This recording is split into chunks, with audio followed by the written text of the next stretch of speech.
और भी स्टेट्स में इन्वेस्टमेंट करता हूँ। जो लॉ एंड ऑर्डर का सिचुएशन अभी यूपी में है वो बहुत ही स्टेबल है। कम से कम गुंडागर्दी और जो मतलब जो जो अनसेफ एनवायरनमेंट है वो अब नहीं है। इवन दूर दराज ईस्टर्न यूपी में जो पूर्वांचल एरिया में जहाँ हम जाने से डरते थे, अभी वहाँ पे प्लांट लग रहे हैं, तो हम भी जाते हैं। हमको तो अभी सेफ्टी का कोई इशू नहीं। आज से 15 साल पहले 10 साल पहले आप यूपी में आइए, इतना बुरा हाल होता था। हम फीमेल्स निकल नहीं पाती थी। I am from the UP, हम निकल नहीं पाते थे। आज वी कैन ट्रैवल। तो सबसे बड़ा तो यही हम उनको बोलेंगे थैंक यू कि हम लोग कभी भी निकल सकते हैं। नोएडा में रहने वाले पहले लोग नहीं निकल पाते थे, आज नोएडा में रहने वाले लोग हाथ में भी निकल जाते हैं 11 बजे 12 बजे। तो ये सेफ्टी पर्पस तो उनके लिए आई थिंक इट्स ट्रेमेंडस। मैंने पंजाब में इन्वेस्टमेंट किया है, हरियाणा में किया है, और वहाँ पे बहुत सारे फार्मर्स इशूज हैं।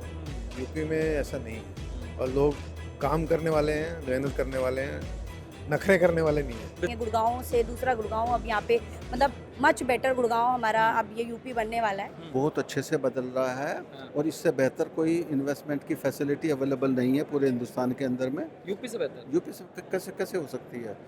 रिजल्ट दिखाता है आपको कि maximum number of the plants जो आ रहे हैं वो यूपी के अंदर में आ रहे हैं। और कारण क्या है इसके पीछे सर? कारण सपोर्ट है, support and promotion by the government, the facilities provided by the government as well as policy of the government. जैसे किस तरीके की चीज़ें हैं जो इन्वेस्टर को यूपी में मिल पा रही है मगर और स्टेट्स में नहीं मिल पा रही हैं? ऐसी क्या चीज़ें सरकार प्रोवाइड कर रही है? जो सरकार नहीं प्रोवाइड कर रही है वो है फीड स्टॉक। यूपी के अंदर में फीड स्टॉक बड़ा अच्छी क्वांटिटी में अवेलेबल है।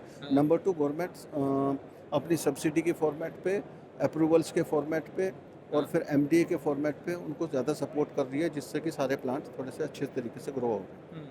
तो जैसे हम एक्सपो देख रहे हैं, लगातार हम देख रहे हैं कि नोएडा में इस तरीके के एक्सपो ऑर्गेनाइज किए जाते हैं। इससे क्या लगता है कितना प्रभाव पड़ता है, क्या बदलाव? इसका प्रभाव ऐसा है कि नई चीज़ है तो नई चीज़ के ऊपर में अवेयरनेस बहुत ज़्यादा चाहिए होती है, तो ये चीज़ बहुत ज़रूरी है। आप सर क्या शुभ नाम होगा आपका? करण कौशल। करण जी आप क्या देखते हैं बदलाव पहले और अब की सरकारों में? जो इन्वेस्टमेंट की बातें होती हैं, कितना फ़र्क दिखता है पहले और अब में?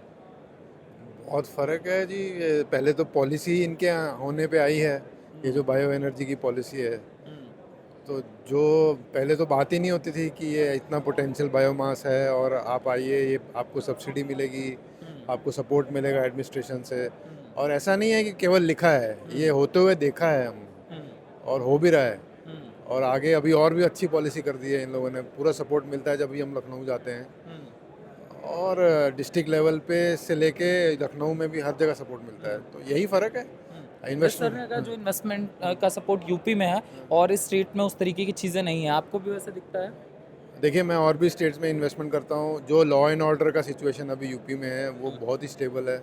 कम से कम गुंडागर्दी और जो मतलब जो जो अनसेफ एनवायरनमेंट है वो अब नहीं है। इवन दूर दराज ईस्टर्न यूपी में जो पूर्वांचल एरिया में जहाँ हम जाने से डरते थे, अभी वहाँ पे प्लांट लग रहे हैं, तो हम भी जाते हैं। हमको तो अभी सेफ्टी का कोई इशू नहीं है।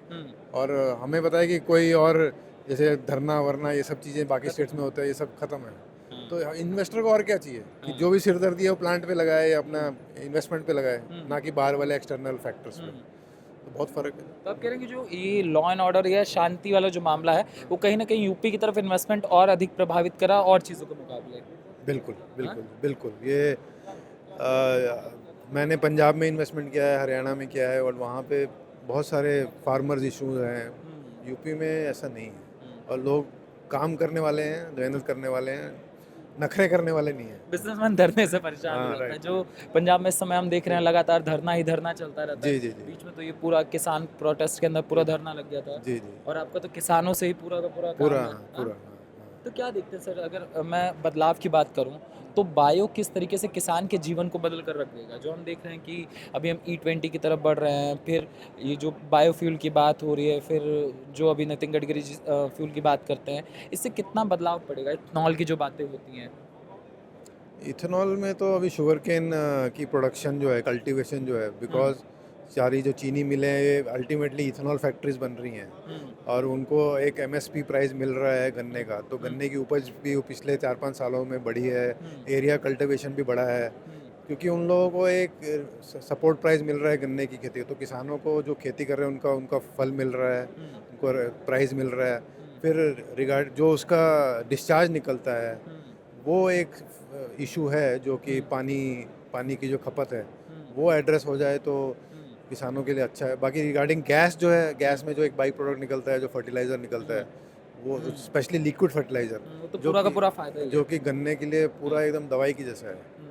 तो जैसे यूपी में बहुत सारे प्रेस मड जो गन्ने की मैल निकलती है उससे गैस बना लो, और उससे जो लिक्विड निकल रहा है उससे खाद बना लो, तो पूरा सर्कुलर है।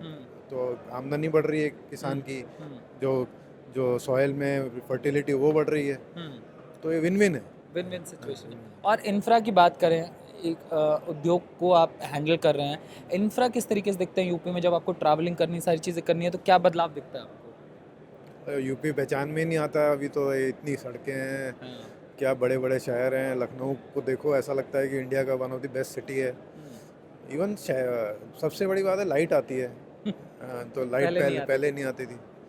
तो मतलब ये पूरा ग्राउंड रिपोर्ट आपको, आप भी मीडिया में है बट हम लोग भी घूमते हैं तो हमें पता लगता है, राइट, कि लाइट है, पावर है, सेफ्टी है, एडमिनिस्ट्रेशन का प्रेजेंस है, तो यही सब चीज़ें अच्छा है, ये सब बदलाव दिखते हैं। तो आपको कहना है लॉ एंड ऑर्डर, इंफ्रा, बिजली को लेकर व्यवस्था, पानी, सारे संसाधन जो है पर्याप्त मात्रा में उपलब्ध है यूपी में, तो आप कह रहे हैं कि और लोगों को कह रहे हैं कि यूपी ही आइए इन्वेस्ट करने हाँ, के लिए। यूपी बिल्कुल आना चाहिए। मार्केट भी है, मार्केट भी आप देखिए, अभी इतनी बड़ी गैस population है। कंप्रेस बायोगैस की ये एग्जीबिशन है। इस समय यूपी में सबसे ज़्यादा कंप्रेस बायोगैस बिकती है। अब बना रहे हैं तो बिकनी भी तो चाहिए, जी। तो मार्केट भी है। अब सीएनजी की स्टेशनों में लाइनें लगती हैं आपके यूपी में, क्योंकि सीबीजी जो है वो कम बन रही है या गैस कम है, तो मार्केट तो है, आप जितना प्रोड्यूस करोगे बिक जाएगा। हमारा एक काम होता है लॉ एंड ऑर्डर, प्लांट अच्छा बने, फिर बाद में माल बिकना भी चाहिए, तो वो भी यूपी उसके लिए अच्छा है। अच्छा है, हर चीज़ से फर्टाइल है राइट, यूपी, राइट। हाँ? आपको ये जो एक्सपो हो रहा है, हम लगातार देख रहे हैं उत्तर प्रदेश में इस तरीके के इन्वेस्टमेंट समिट्स होते हैं, एक्सपोज होते हैं, इससे क्या लगता है, मतलब इन्वेस्टर को कितना फ़ायदा होता है?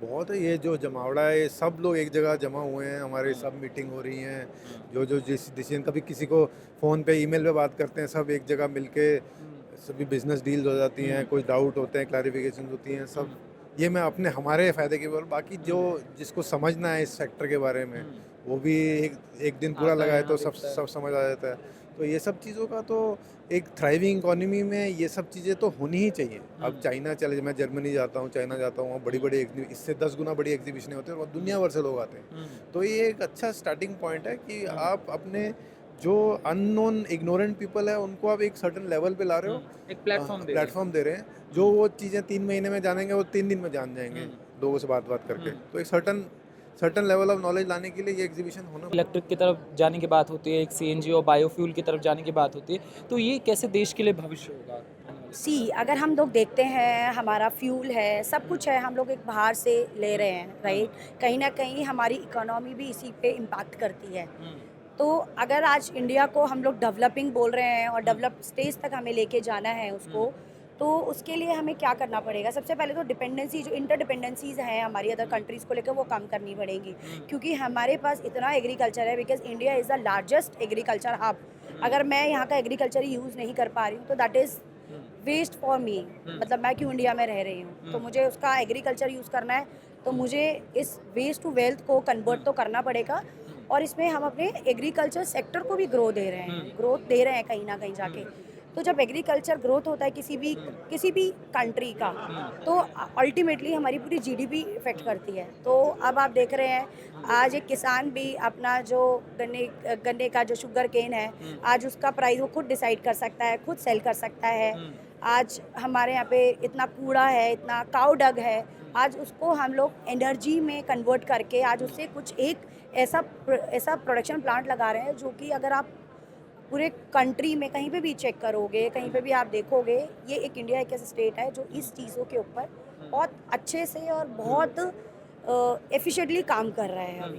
तो दिस इज़ द थिंग। जो मुझे नज़र आ रहा है कि गोबर को लेके गैस बनाने वाली जो आप बात कर रही हैं, और गन्ने को लेके जो इथेनॉल वाली चीज़ें चलती हैं, आप कह रही हैं किसान के खेत में आप कुआं खोद देंगे तेल का एक तरीके से, और जिस तरीके से जो गाय पशुपालन जो करते हैं उनके लिए भी आपने सुविधा कर रखी, तो आप कह रहे हैं कि कृषि भी प्रबल होगा और उद्योग भी प्रबल होगा आपकी तरफ से। बिल्कुल सर, इसमें हम लोग एग्रीकल्चर को भी सपोर्ट कर रहे हैं, कहीं ना कहीं एग्रीकल्चर के लिए भी एक खाली खेती ही करके वो नहीं अपना पैसा कमा सकता है। आज बोलते हैं ना एग्रीकल्चर है, बिलो पॉवर्टी है, ये है, तो उस चीज़ को भी हम कहीं ना कहीं गवर्नमेंट इनिशिएटिव दे रही है कि एक किसान के पास भी इतना राइट है कि वो स्टेबल है, उसको भी पूछा जाता है। वो जो फसलें हमें कर रहे हैं क्योंकि हम लोग उन्हीं के ऊपर डिपेंड हैं, ठीक है। आज उनका जो वेस्ट है वो भी उनका वेस्ट वेल्थ में कन्वर्ट हो रहा है, तो कहीं ना कहीं हमारी जो ग्रोथ हो रही है वो एग्रीकल्चर तक हो रही है। और जिस कंट्री का, जिस देश का भविष्य एक कृषि डिसाइड करता है, वो भविष्य हमेशा उज्जवल रहता हम है। वैसे भी कृषि प्रधान देश है। यस, बिल्कुल, हाँ। डेफिनेटली इंडिया एक कृषि प्रधान देश है हमारा। हाँ। तो अगर हम एग्रीकल्चर को कर पाएंगे तो डेफिनेटली हर एक सेक्टर बूम करेगा। अगर आज आप देखेंगे, हाँ।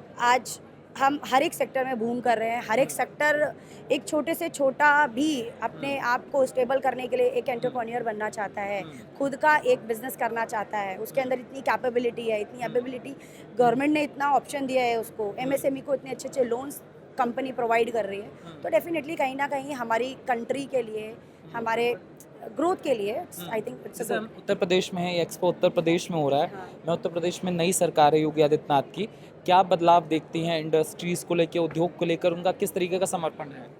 सर देखिए, योगी जी तो मतलब बहुत अच्छे से इन सब चीज़ों को प्रमोट कर रहे हैं and he is the one जो हर एक सेक्टर में हमें बूम कर रहे हैं। पहले आज से 15 साल पहले, 10 साल पहले आप यूपी में आइए, इतना बुरा हाल होता था। हम फीमेल्स निकल नहीं पाती थी। I am from the UP, हम निकल नहीं पाते थे। आज वी कैन ट्रैवल। तो सबसे बड़ा तो यही हम उनको बोलेंगे थैंक यू कि हम लोग कभी भी निकल सकते हैं। नोएडा में रहने वाले पहले लोग नहीं निकल पाते थे, आज नोएडा में रहने वाले लोग रात में भी निकल जाते हैं 11 बजे 12 बजे। तो ये सेफ्टी पर्पस तो उनके लिए आई थिंक इट्स ट्रेमेंडस। तो इसके लिए तो हम थैंक यू बोलेंगे उनको, और हमारा वोट जो उनको गया है वो डेफिनेटली कहीं ना कहीं एक सही पार्टी को वोट हमने दिया है। यूपी के विकास के लिए। बिल्कुल, डेफिनेटली।